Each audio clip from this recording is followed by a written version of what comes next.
ایک اقلیت انسانوں کی ایسی ہوتی ہے جن کے لیے میں دو لفظ اب استعمال کر رہا ہوں، ذہین اور حساس۔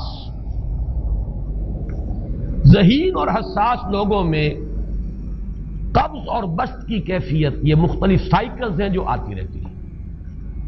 کبھی طبیعت میں پشمردگی ہے، دل بجھا ہوا سا ہے، کچھ نا امیدی سی ہے، خود اپنے اوپر اعتماد کی کمی محسوس ہو رہی ہے، مجھ میں صلاحیت نہیں ہے، میں کچھ نہیں کر سکتا، اب تک جو کچھ کیا اس کا بھی ہے، امنگ بھی ہے، امید بھی ہے، روشن پہلو نظر آ رہے ہیں۔ قبض کی کیفیت میں تاریک پہلو نظر آتے ہیں، مایوسی کے پہلو نظر آتے ہیں، پیسیمزم کی کیفیت، اور یہ جو بسط کی کیفیت ہے اس میں روشن پہلو۔ دیکھو یہ بھی تو ہے نا، آخر یہ بھی تو ہوا ہے، اور بھی ہو سکتا ہے، آخر اب تک میں نے یہ کام بھی تو کر لیا، آگے بھی مشکل آسان ہو سکتی ہے۔ یہ دو کیفیات ہیں قبض اور بسط کی، جن کو کہ صوفیاء کرام نے یہ اصطلاحات، یہ عنوان دیے، قبض اور بسط۔ جتنی انسان کے اندر حساسیت کی کیفیت زیادہ ہوگی، ذہانت زیادہ ہوگی، اتنا ہی یہ جو ویوز ہیں اس کی ایمپلیٹیوڈ زیادہ ہوتی ہے۔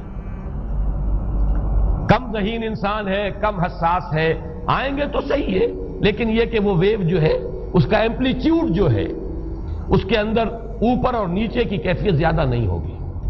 لیکن جتنا یہ معاملہ بڑھتا ہے یہ جو ویو ہے اس کے ایمپلیٹیوڈ بڑھتا چلا جاتا ہے۔ لیکن نارمل انسان کا معاملہ یہ ہے کہ یہ حدود کے اندر رہے، اسی کی ایک کیفیت جو ہے اب نارمل جب ہو جاتا ہے، یہی ہے جو جدید ہماری جو سائیکولوجیکل میڈیسن ہے اس میں اسے مینیکس ڈپریسو سائیکوسس کہا جاتا ہے۔ مایوسی ہوئی تو اتنی ہوئی کہ جیسے کمر ٹوٹ کر رہ گئی، اور اسی ڈپریشن میں ہوتی ہیں خودکشیاں، خودکشی کر جاتا ہے ڈپریشن۔ کچھ روشن پہلو نظر ہی نہیں آ رہا، کوئی امید کا پہلو نظر ہی نہیں آ رہا، کوئی صورت نظر نہیں آتی، کوئی امید بن نہیں آتی، کس طرف جاؤں، کدھر دیکھوں، کسے آواز دوں، اے ہجوم نامرادی دل بہت گھبرائے ہے۔ اور جب آدمی محسوس کرتا I can't face these realities، یہ کمٹ سوسائڈ۔ یہ اور جب کیفیت ہوتی ہے انشراح کی تو آدمی خوب بھاگ رہا ہے، دوڑ رہا ہے، امنگ ہے، محنت ہے، دوڑ رہا ہے، امیدیں ہیں، اب ہر چیز کا روشن پہلو نظر آ رہا ہے۔ عجیب ہے یہ، اصل میں مجھے کچھ تجربہ بھی ہوا ہے، ہمارے خاندان میں بھی یہ مرض موجود رہا۔ میرے والد مرحوم کافی طویل عرصے اس مینیک ڈپریسو سائیکوسس کے مریض رہے۔ کچھ ہوتا ہے یہ معاملہ، ویسے بھی شاید ہمارا خاندان جو ہے اس کیٹیگری میں آتا ہے جس میں ذہانت نسبتاً کچھ زیادہ ہے، حساسیت بھی نسبتاً کچھ زیادہ ہے۔ یہ دوسری بات ہے کہ کوئی شخص جو ہے یہ فلسفے کے طور پر اختیار کر لے کہ اپنے آپ کو ڈھیٹ بنا لینا ہے، یہ فلسفہ بھی بن سکتا ہے، لیکن یہ ہے کہ اگر آدمی چھوڑ دے اپنی طبیعت کو تو یہ دونوں کیفیات آتی ہیں۔ انہی کیفیات میں اگر یہ جو اپورڈ اینڈ ڈاؤنورڈ موومنٹ ہے یہ ایک حد سے نکل جائے تو یہ بیماری ہے مینیک سائیکوسس، مینیک ڈپریسو سائیکوسس۔ اس میں جب آدمی ہوتا ہے وہ اپر کیفیت میں تو اس کے اندر بڑی عظیمت ہے، روشنی ہے، امید ہے، لوگوں سے گفتگو کر رہا ہے، ہنس بول رہا ہے، خوب جو ہے محفل کے اندر، اب وہ محفل میں اسے دلچسپی محسوس ہو رہی ہے اور اسے ہر چیز کا روشن پہلو نظر آ رہا ہے، خود اپنے وجود کا بھی روشن پہلو، دوسروں کے وجود کا بھی، دوسروں کی بات میں سے بھی وہ اچھا پہلو تلاش کریں گے، وہ برا پہلو تلاش نہیں کریں گے۔ جب دوسری کیفیت ہے ڈپریشن کی، ہر ایک کی بات میں کوئی برائی نظر آئے گی، کوئی اس کی نیت کا فطور ہے، کوئی فساد ہے، کوئی یہ جو ہے بدنیتی کے ساتھ یہ بات کر رہا ہے، کوئی خیر کہیں ہے ہی نہیں، برائی ہی برائی ہے، مایوسی ہی مایوسی ہے، بدلی ہی بدلی۔ یہ ہے در حقیقت وہ کیفیت، اس کو غالب نے بہترین انداز میں تعبیر کیا ہے۔ ذہین اور حساس انسانوں میں ان کی جو ترقی ہے وہ انہی مراحل سے ہو کر گزرتی ہے، اور ہر ڈپریشن کے بعد، ڈپریشن میں اس سینس میں استعمال نہیں کر رہا یعنی بیماری کی حد تک پہنچنے والی ڈپریشن نہیں، صرف قبض کی حد تک پہنچنے والا معاملہ۔ ہر قبض کے بعد جب بسط آتا ہے تو آگے ترقی ہوتی ہے، جس کو آپ کہتے ہیں بائی لیپس اینڈ باؤنڈس، آدمی جو ہے چھلانگ لگاتا ہے، گویا کہ ایک درجہ جو پہلے تھا اس سے آگے درجہ انسان کا جو ہے اس سے بلند تر پوزیشن پر انسان پہنچتا ہے. ہر قبض کے بعد جو نیا بست آتا ہے وہ ایک نئی کیفیت، نئی شان، نئی بلندی، نئی رفعت لے کر آتا ہے. اس کو غالب نے تعبیر کیا ہے بہت خوبصورت انداز ہے. رکتی ہے میری طبع تو ہوتی ہے رواں اور. یعنی شاعر بھی کبھی ایسا وقت آتا ہے شعر جو ہے اس پر نازل ہی نہیں ہو رہا، شعر نہیں کہہ پا رہا، طبیعت میں رکاوٹ سی ہے، بندش سی ہو گئی ہے، کوئی کلام موضوع ہو ہی نہیں رہا. لیکن پھر جب یہ کیفیت جو ہے بدلتی ہے اور جب پھر بست کی کیفیت آتی ہے، رکتی ہے میری طبع تو ہوتی ہے رواں اور، پھر اس کے اندر ایک جولانی نئی ایک کیفیت جو ہے انشراح کی، وہ ایک بالکل نئی کیفیت، نئی شان کے ساتھ. یہ ہے وہ معاملہ جو ان آیات مبارکہ کے پس منظر میں ہے.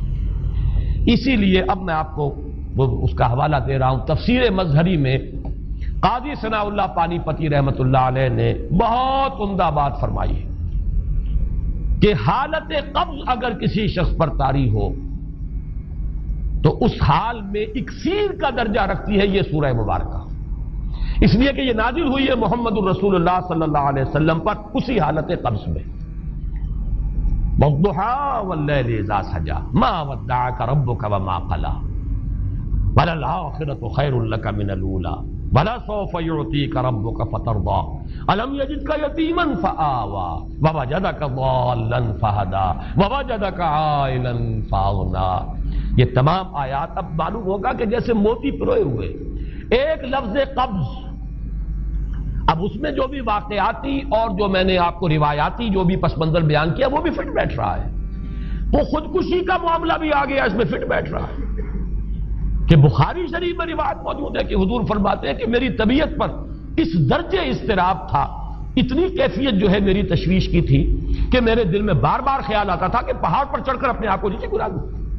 یہ سارے معاملات اب آپ کو محسوس ہوگا جیسے تمام کڑیاں جو ہے وہ جڑ گئی، جیسے رات کو اب آپ اٹھ نہیں پا رہے، اضمحلال ہے، اعصابی جو ہے اعصاب اس درجے متاثر ہو چکے ہیں. صرف یہ ایک احساسات کی کیفیت نہیں ہے، آپ کی قوت فعلی جو ہے، قوت عملی، وہ بھی اس درجے متاثر ہو چکی ہے کہ کئی راتیں گزر گئی اور آپ رات کو نہیں اٹھ سکے، جس پر کہ ام جمیل کو یہ کہنے کا موقع مل گیا کہ معلوم ہوتا محمد تمہارا شیطان تمہیں چھوڑ گیا.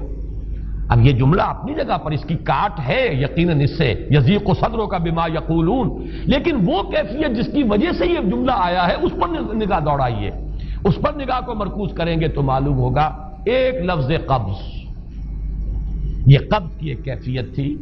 اس قبضی کی کیفیت کا ایک مظہر یہ ہے کیونکہ یہ بھی تو در حقیقت قلب مبارک جو ہے محمد الرسول اللہ صلی اللہ علیہ وسلم کا، اسی پر تو وحی کا نزول ہوتا تھا.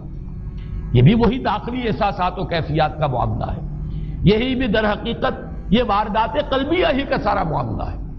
اس کو آپ خارج سے تعبیر نہیں کر سکتے، نہ ابھی کوئی ایسے مصائب تھے، نہ ایسی کوئی مشکلات تھیں، نہ ابھی کوئی رد و قضا ایسی شروع ہوئی، نہ ابھی کوئی بحث و نزاع کا معاملہ ایسا ہوا، نہ کوئی ابھی کوئی فزیکل پرسیکیوشن شروع ہوئی. یہ سب داخلی ہی کیفیات ہیں، اور ان داخلی کیفیات کے حوالے سے ان سورہ مبارکہ کو اگر صحیح سمجھا ہے تو صوفیہ نے سمجھا.